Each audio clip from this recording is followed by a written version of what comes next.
Have you ever met someone that keep landing in pretty similar situations over and over in different areas of their life? The relationships start to look the same, even with completely different people. The job changes, but somehow the same exact problem finds its way through the new door. They keep surrounding themselves with people who keep judging in the same way year after year. They take forever to decide almost anything. And somehow they keep placing themselves in rooms where they get diminished, at work, in love, in friendship. Most people treat this as a string of coincidences. Bad luck here, a difficult boss there, a run of partners who just happen to rhyme with each other. But what if it isn't many separate problems? What if it's one signal, quietly repeating itself through every part of our lives because we haven't learned to read it yet? There's a voice underneath most of this. It doesn't always sound like fear. Sometimes it sounds like hesitation, a delay before every decision, a small flinch before anything good, a quiet sense that we don't quite deserve the version of life we're looking at. That voice isn't fear itself. Fear is only one of the ways it speaks. That voice is the ego. Carl Jung spent much of his life studying what runs underneath conscious thought. He explains, what stays unconscious doesn't disappear, it drives you from below and you end up calling the result fate or bad luck or just who I am. What he was describing has a name and it isn't a villain. It's your ego and it has one job: to always ask, is this going to cause me pain? Think of it less like an enemy and more like a bodyguard, an extremely anxious one, built out of subconscious beliefs that were programmed into your mind by your early childhood environment. He never got the memo that the job changed. So without waiting for permission, the ego always asks, is this going to cause me pain? Can I trust this? Is there any danger here? And am I about to lose something? And with that, it drives your behavior, at least until you become aware that it's doing it. For physical threats, this system is superb. A car swerving toward you, a stranger's raised fist. The ego answers in milliseconds, and it's usually right. The problem is that it never learned to tell the difference between a physical threat and a psychological one. So when you try to change, start something new, leave a relationship, or drop a pattern you've carried for years, that bodyguard reads it exactly the way it would read a knife. To the ego, walking away from an old version of yourself and walking off a cliff register as the same category of event. It cannot tell I am becoming someone new apart from I am dying. Both feel like the end of the person it was hired to protect.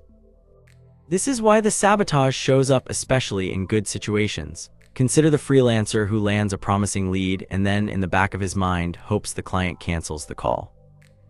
On the surface, that makes no sense. He wants the work, but his bodyguard isn't tracking wishes. It's tracking rejection based on a past experience where it thought he couldn't survive being told no. So it does the only thing it knows how to do. It tries to get him out of the room before the no can happen. Or consider the relationship that's going well. No drama, nothing to fix. And that quiet starts to feel less like peace and more like a held breath because the bodyguard has no memory of this good ending safely. It only has memories of good things collapsing. So it manufactures a small disaster on purpose. Better to leave first than to be caught off guard by being left. None of this is malice. It's outdated intelligence, still running on a threat model from years ago, applied to a life that has already moved on without telling it. So here is where the question has to change shape. The real question is, what is it still trying to protect me from? And is that danger even here anymore? Because you don't fight a bodyguard who's doing his job, you brief him.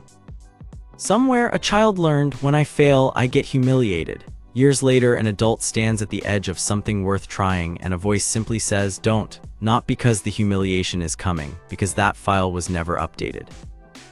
This is why arguing with yourself so rarely works. You can't outlogic a system that isn't built to process logic. So instead of you're wrong, try something closer to your intention is good, your information is out of date.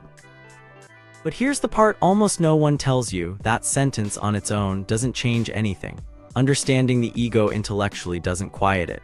The only thing that actually lowers its volume in the exact situations where it wants to shut you down is repetition. You have to do the thing you're afraid of again, and then let the outcome register, not as a single proof but as a pattern of proof. Every time you make the call, have the hard conversation, or stay in the room instead of leaving first and nothing catastrophic happens, that experience gets logged.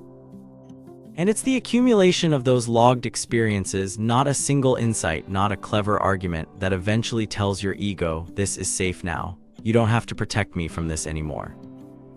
It was never going to be convinced. It was only ever going to be shown over and over until it believed what it saw. This is close to what Jung meant about the parts of ourselves we push away. What gets repressed doesn't disappear, it just gets stronger. Integration was never about defeating that part. It was about sitting down with it, hearing what it's been trying to do for you this entire time, even when it did it badly. The most important thing to understand about the ego is that it drives your behavior, at least until you become aware of it. That's the actual work, not eliminating the voice, but recognizing it the moment it speaks. Realizing it's a voice, not a verdict. You are not your thoughts, and once you see that, you get to choose the path in a way that's aligned with who you actually are. Because this was never about getting rid of it, not elimination, but acceptance, the plain understanding that it was only trying to keep you safe with the only tools it had at the time. So maybe you were never fighting a habit, and maybe healing isn't about firing the guard, but about finally walking over, sitting beside him and saying, "Thank you for keeping me alive this long. I've got this part now." If this reflection resonated with you, like and subscribe to The Arise. New reflections await.